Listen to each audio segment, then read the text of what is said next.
Welcome to the Knowledge Seeker channel. This channel is dedicated to exploring critical issues in the world. The title of this presentation is The Ijaw Traditional Marriage System. It should be noted that the Ijaw nation is one of the most ancient African ethnic groups that has a very rich culture with a captivating marriage system. Thus, the purpose of this presentation is to accomplish two goals. One, to explore the Ijaw traditional marriage system, and two, to identify the dynamic marriage process that takes place when two people get married in Ijawland.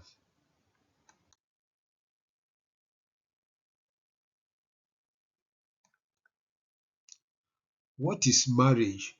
Marriage is defined here as a legally and culturally recognized relationship intended to build a permanent family between two or more individuals with mutual rights and obligations. Apart from being used to build a family between two or more persons, marriage in Ijawland is also used to accomplish other purposes, including 1. Establishing a family and raising children. 2. Increasing the size of the extended family and possibly the community. 3. Building social, political, and economic relationships between families, communities, sub-ethnic groups, and ethnic groups. And 4. Using it as an instrument for nation building. And finally, 5. Using it as an instrument for reducing intra-communal and intercommunal conflicts and making peace. Basically, if two communities or intra-ethnic group or inter-ethnic groups are constantly fighting, thereby raising tension, the two communities or ethnic groups might decide for their members to intermarry. The hope is that as members of the two communities intermarry, the offsprings of such marriages will help to build a bridge between the two communities and thereby stabilize the situation and bring peace to both of them. Now, marriage in Ijawland is between families and not necessarily between two individuals. Why? Due to the collectivist and communal nature of African cultures, marriage in Ijawland is between families and not necessarily between individuals. Even though individuals are the ones getting married. This means that it is the family of the would-be bridegroom and the family of the would-be bride that will negotiate the process and not the bridegroom and the bride. The family of the would-be bride would not accept a marriage proposal made by an individual or a would-be bridegroom. He must propose through the leadership of his family for the family of the would-be bride to take him seriously. Note, it will be considered an insult in many parts of Ijawland for an individual to walk into a family home and say, "I want to marry your daughter."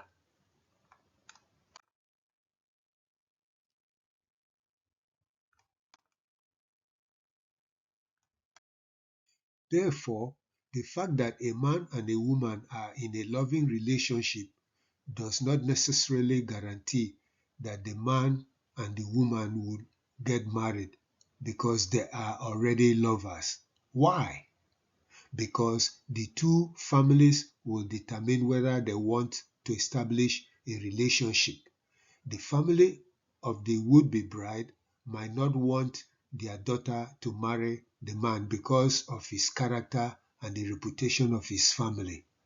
Similarly, The family of the would-be bridegroom might not want their son to marry the woman due to her character and the reputation of her family. Thus, regardless of whether a couple wants to carry out a Christian or an Islamic or a court wedding, such a marriage cannot take place without first carrying out a traditional wedding. Why? The traditional marriage enables the family of the would-be bridegroom and the family of the would-be bride to investigate the backgrounds of the bridegroom and the bride and their families first. It also enables the families to approve the marriage, thereby blessing it and encouraging the ancestors to sanctify it. It is the sanctification of the marriage through the invocation of the ancestors that make it sacred and binding. The traditional wedding enables the couple to have legitimacy and a spiritual attachment to the family. It also provides communal rights, thereby guaranteeing the offsprings of the marriage the right to identify with the kinship and to partake in the affairs of the extended family and the community of ancestry. It is after the families have approved and blessed the marriage through the traditional system that the couple can carry out a Christian or Islamic or a court wedding. The exception would be if the would-be bridegroom and the would-be bride lived overseas. Then they can marry in the Christian church or an Islamic mosque or in the court before going home to complete the traditional marriage requirement.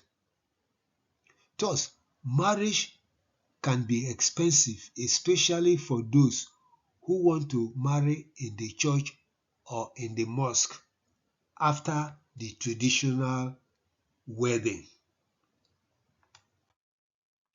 Now, let's see how the Ijaws select mates for marriage. However, to do so, let's look at some sociological concepts. Sociologists identify two common ways in which societies decide where their people should marry, namely 1. Endogamy and 2. Exogamy. 1. Endogamy. This is where a society decides and encourages its members to marry within the group. This practice is very common among Middle Eastern ethnic groups. This is most prevalent among the Arabs and the Jews. In the Bible, Abraham and his descendants mostly marry their family members rather than from the outside. 2. Exogamy. When society decides and encourages its members to marry outside the group. Here, a conscious decision is made to discourage members who are closely related to marry each other, hence a need to seek mates outside the group.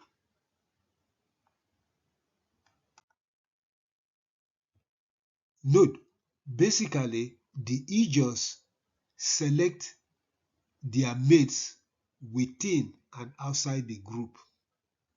This means that they are free to marry within and outside the group. The group could be at the community level, at the sub-ethnic level, or at the inter-ethnic level. The most important rule of thumb in Ijawland is that two closely related members cannot marry. Thus, if two closely related members, like first or second cousins, want to marry, they must seek special permission through spiritual approval from the ancestral beings. If permission is not granted, the two are advised to stop engaging in such a relationship. It is strongly believed that a marriage between closely related individuals can lead to bad luck, hardship, and even death if the ancestral beings oppose the idea.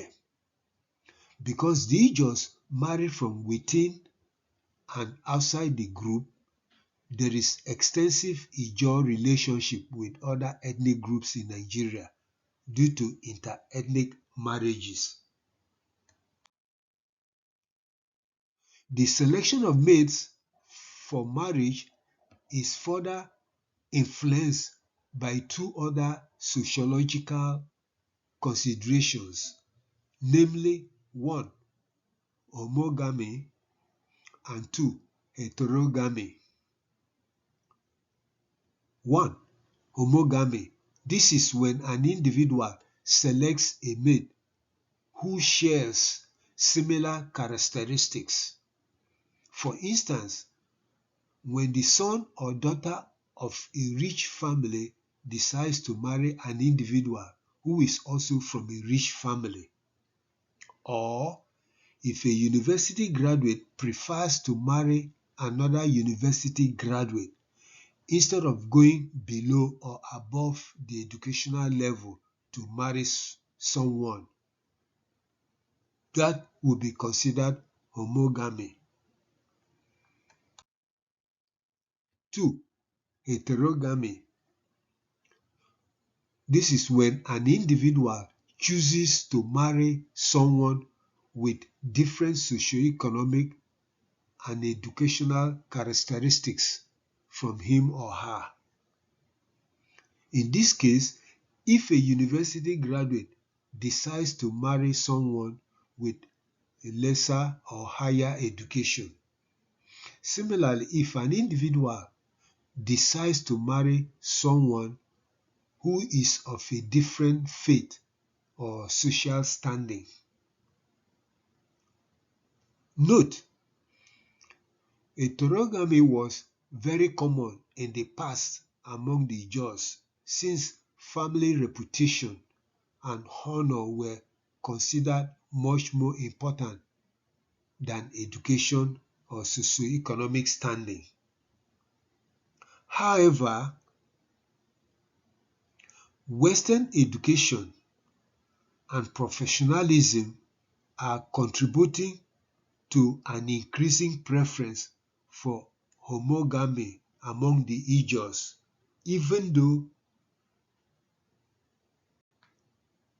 heterogamy continues. People continue to marry from different socio-economic levels, but the focus is increasingly homogamy.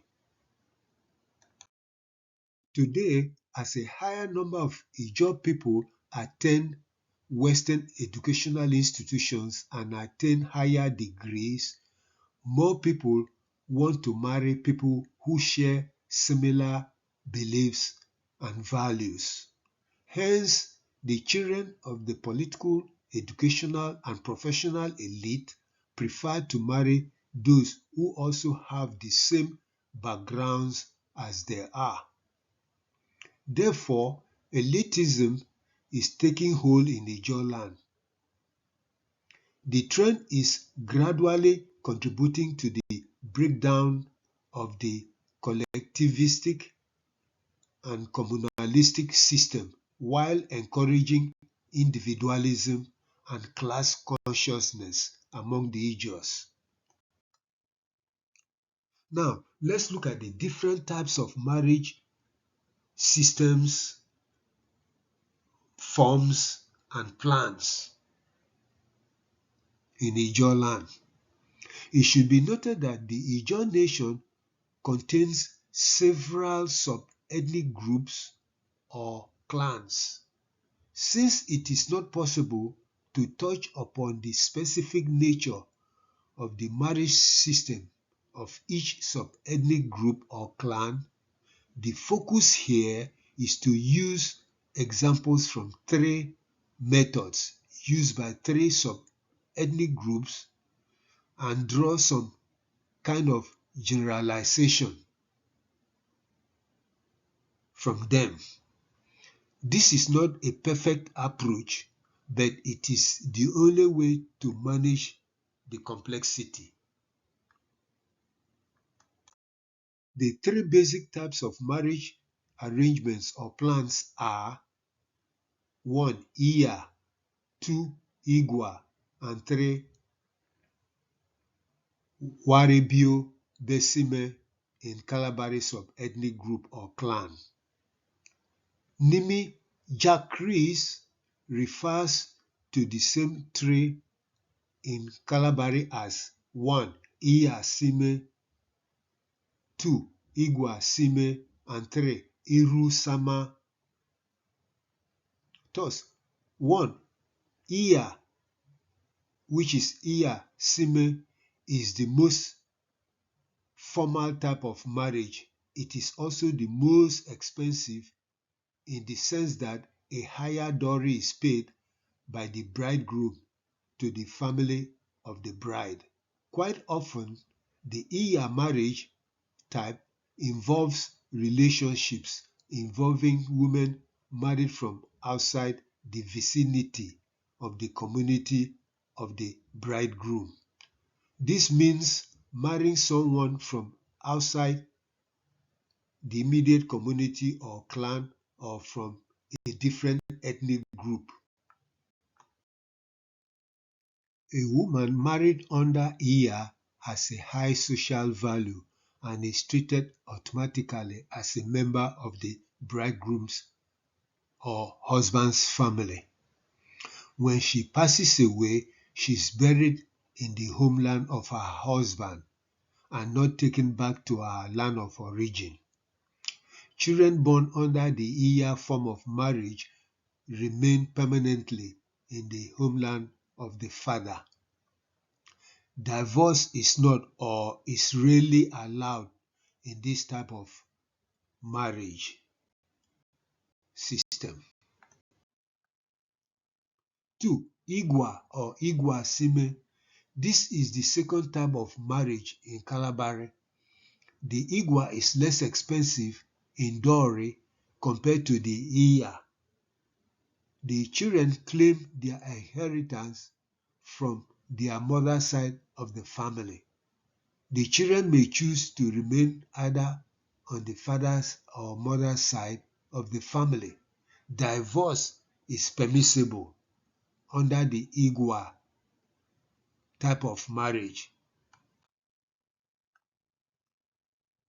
The third one being the Wari Bio Besi Me. This is the third type of marriage. This is equivalent to Iru Sama as Nimi Jacques suggested. The dowry here is lower than both the Iya and Igwa. This kind of marriage often takes place among members of the same quora, that is, bere or bere. A quota is a subsection of a community or town or village. Quite often, there is a degree of relationship through kinship, but the relationship is distant enough to allow the members to marry within the quora.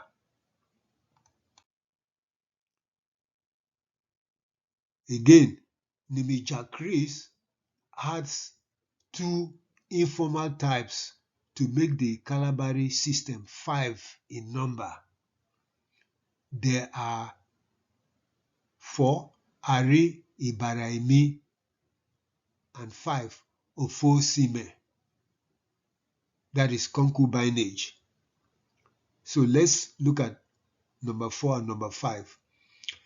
Aribara Emi literally means she is already with me. When a man and a woman live together in the same house as lovers and the man has only paid the basic minimum fee to betroth the woman, thereby informing the family of the bride that the full dowry will be paid on a later date. The logic behind this is that since they are both living together, they might as well regard themselves as a married couple as far as the man has shown an intention by paying a basic minimum fee to the family of the woman. Note, an increasing number of Ijaw people, like other Nigerians, live with their girlfriends and boyfriends like married couples. Even though they have only betrothed the women by paying the initial betrothal fee and have not completed the formal marriage process. Many people now live informally because they are unable to accumulate the funds necessary to complete the onerous dowry requirements. Some couples live together and give birth to 1 to 3 children before finally going home to complete the marriage process, as tradition demands. The fifth informal type is the homogamy, which is concubinage. This is basically a boyfriend-girlfriend relationship between a man and a woman without the man having betrothed the woman by paying the basic fee to the woman's family to show a plan to finally marry her. Thus, this form of coupling too is growing as unemployment makes it difficult for men to betroth and marry their lovers. Out of the 5 suggested by Jack Rees, the commonest and most recognized throughout most of Ijawland are 3. The Kalabari clan refers to them as stated earlier as Iya, Sime, Igwa, Sime, and Wari Biomesime, or Iru, Sama. The Ogboin clan or sub-ethnic group refers to the 3 types as 1. Bere, 2. Ikie, and 3. Ikie. For the Ogboin clan, the bere is the most expensive form of marriage, comparable to the Kalabari iya. The ikie is the second most expensive and is comparable to the Kalabari igwa. The ikie is the least expensive and is comparable to the Waribio Besime or Iru Sama of the Kalabari system.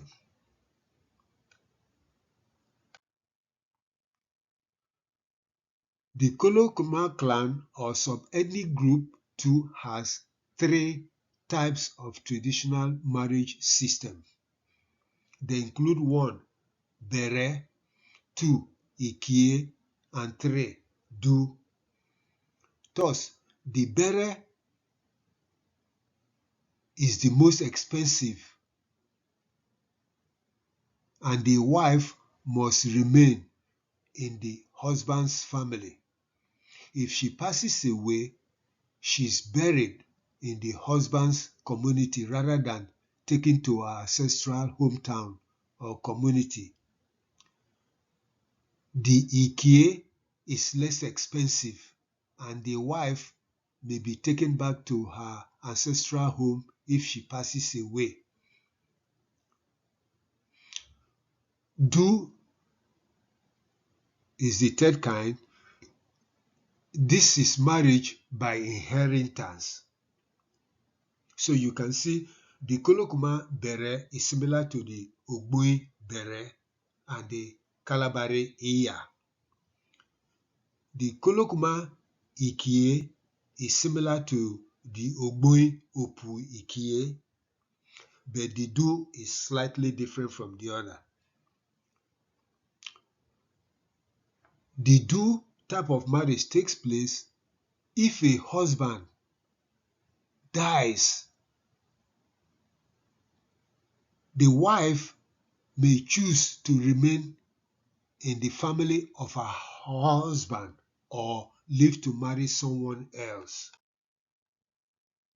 However, if she decides to remain in the family of her deceased husband, she is free to choose one of the men in the family as her new husband. Since she remains in the same family, all of her children will continue to bear the same family name. The do normally takes place if the woman already has children in the family and she wants to remain in the same family. The new husband within the family will treat all the children as his own without any form of discrimination, because all the children belongs to the family. If the woman does not want to remarry within the same family, she is free to leave and marry elsewhere.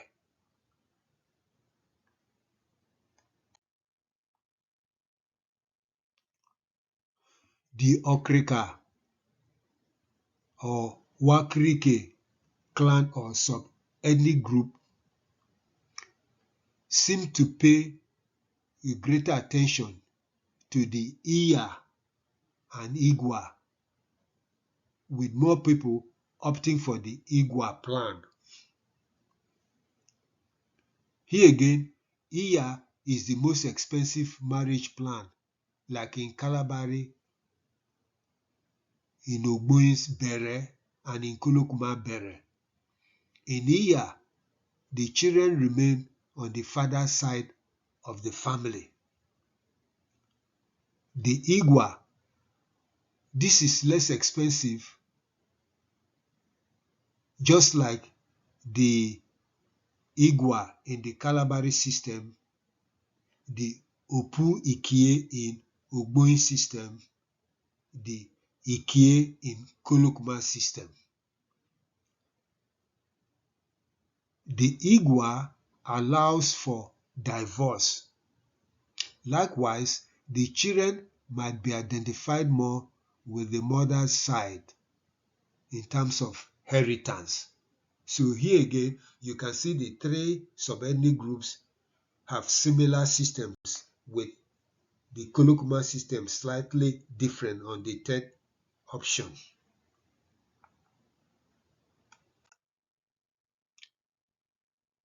All the other subgroups and groups, including the Akasa, Andoni, Obolo, Arogbo, Boni, Egbama, Epiatisa, Gbaramatu, Nembe, Ogbia, Gbara, and so on and so forth, have 2 or 3 kinds of marriage plans. They also have elaborate marriage rites like those mentioned in this presentation. So the fact that all the different types of the different subgroups are not mentioned does not mean that those other groups have no elaborate marriage processes.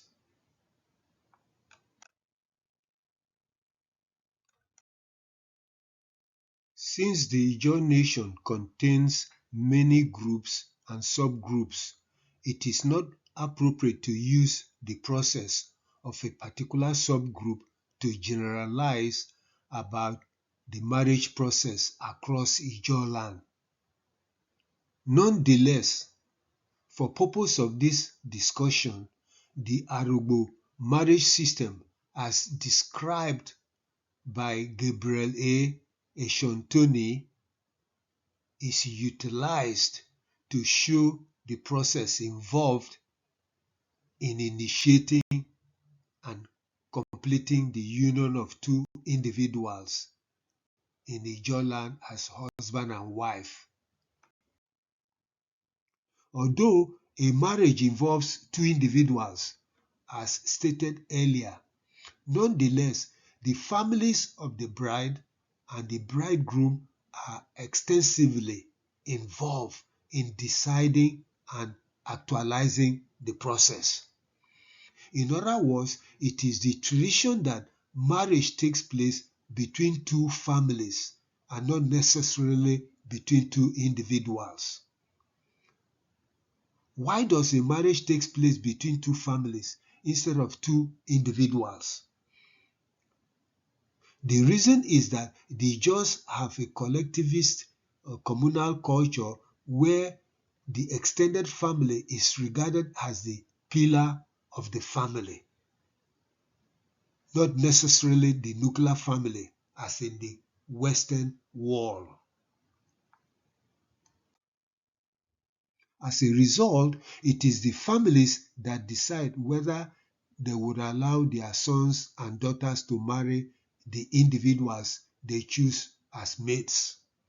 Thus, when a marriage proposal is being made, the family of the bride will investigate the background of the intended bridegroom and his family, and the family of the bridegroom will investigate the background of the intended bride and her family. The family of the bride may decide not to approve a marriage between their daughter and the would-be bridegroom if it uncovers a piece of disturbing information about the character and reputation, the individual and his family. Similarly, the family of the bridegroom may decide not to approve a marriage proposal between their son and would-be bride if it uncovers a piece of disturbing information about the character and reputation of the woman and her family. Thus, the fact that a young man and a young woman are in a loving relationship does not automatically translate into a marriage between the two. The background checks are very important. On the other hand, if the background investigations do not show any negative outcome, then the two families will agree for a marriage to take place between them. This means that both families approve of their daughter and son marrying to form a family.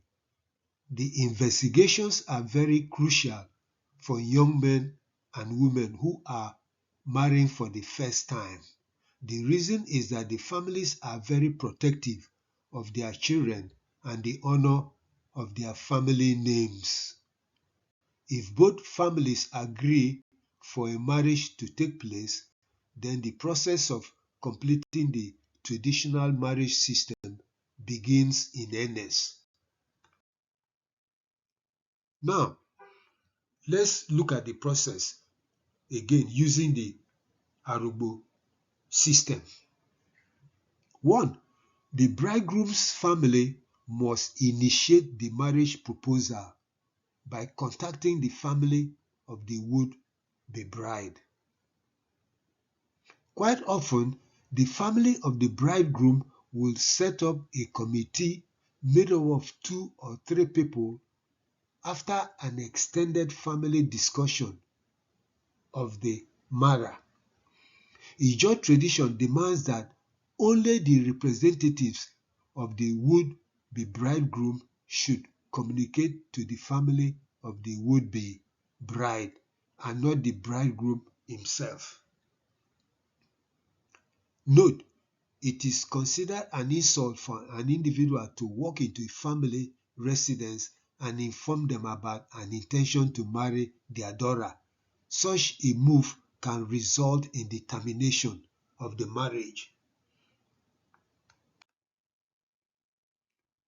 Thus, the marriage negotiation takes place between two families and not individuals.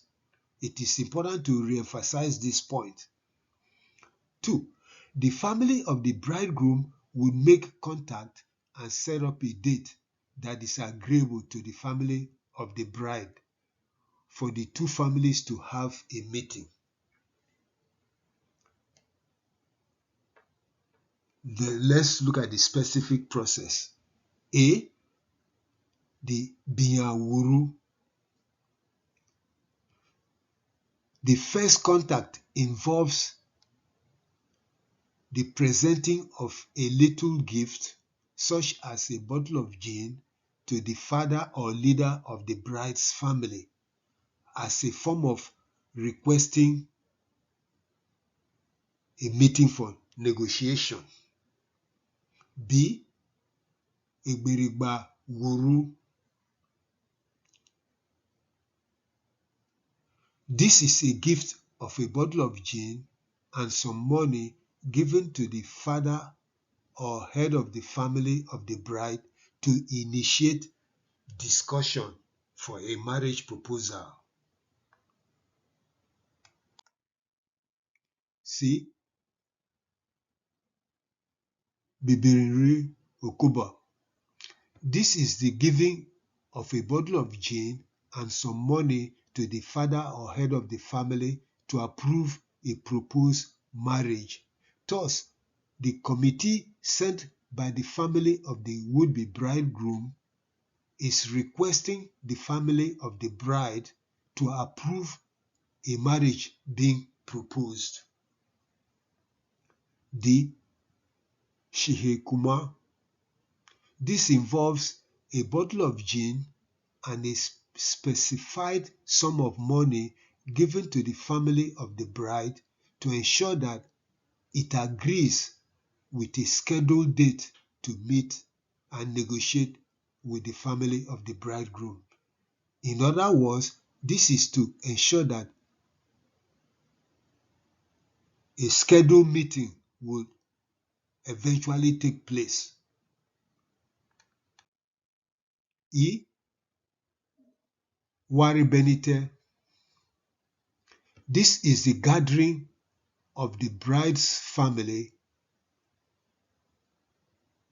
to negotiate with the family of the bridegroom as was agreed upon in a previous meeting. Generally, it is the representatives of the bridegroom that will visit the family of the bride. F. Wo Theatre.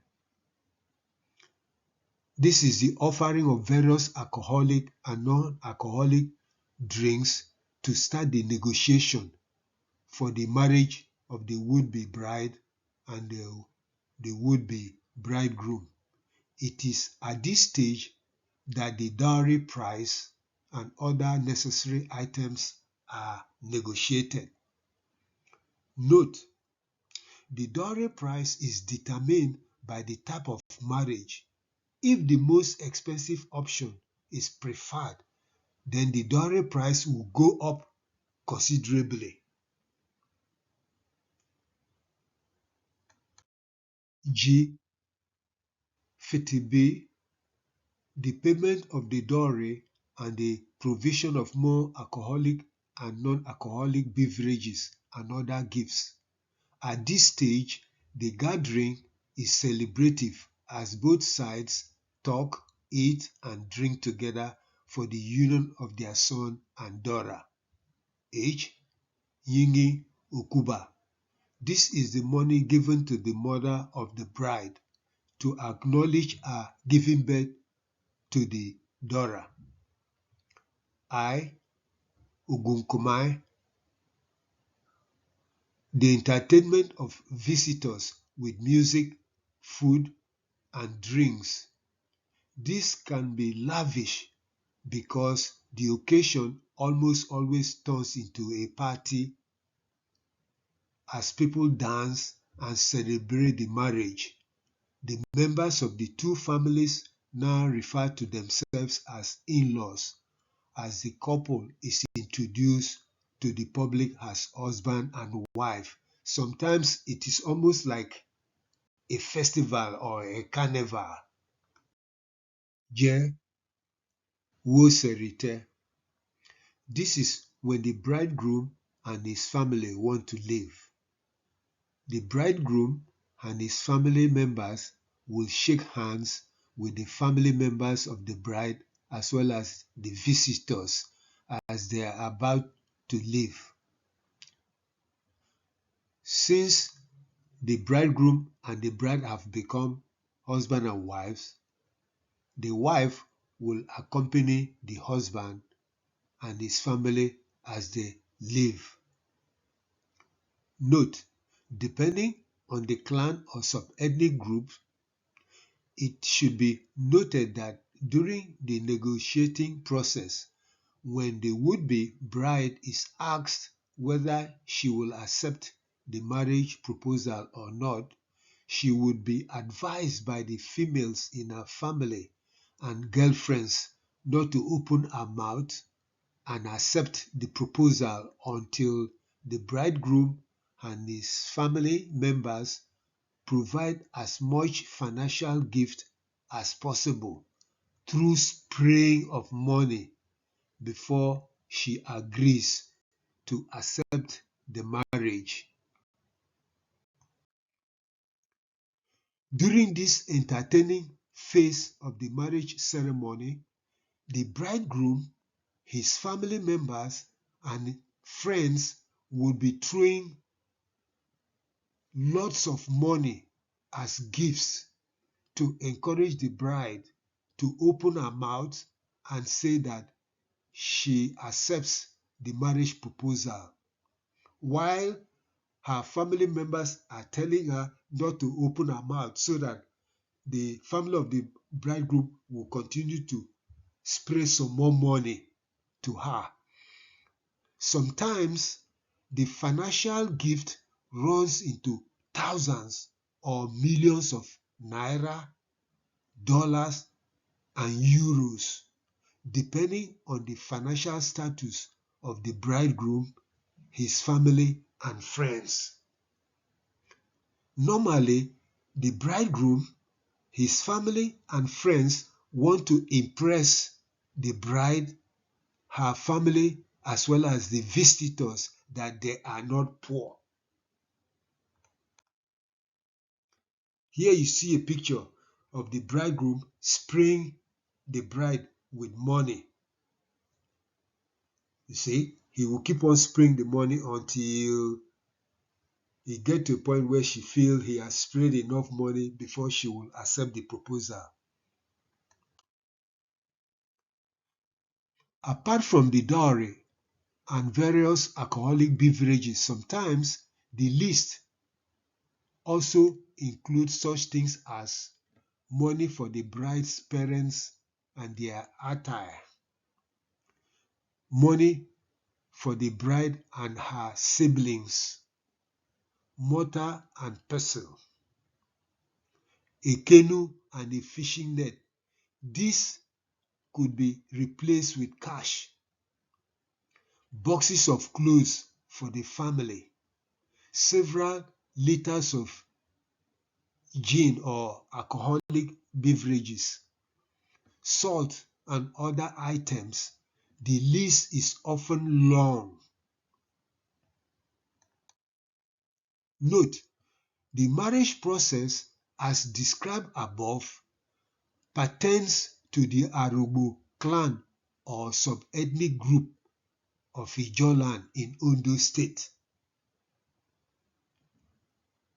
There are variations in the process depending on the subgroup or group.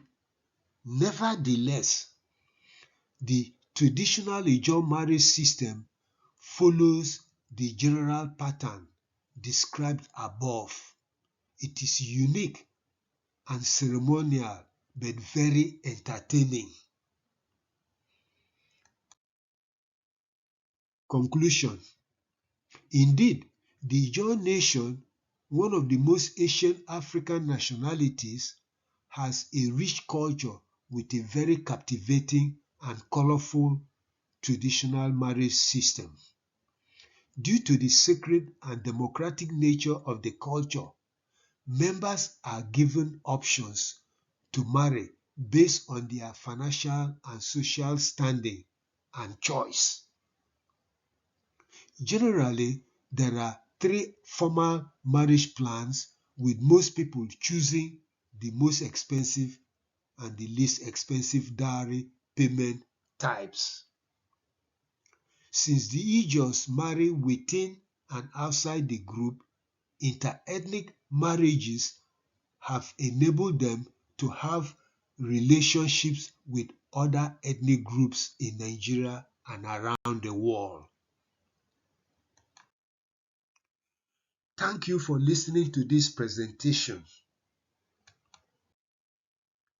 Please subscribe to the channel and listen to other enlightening presentations.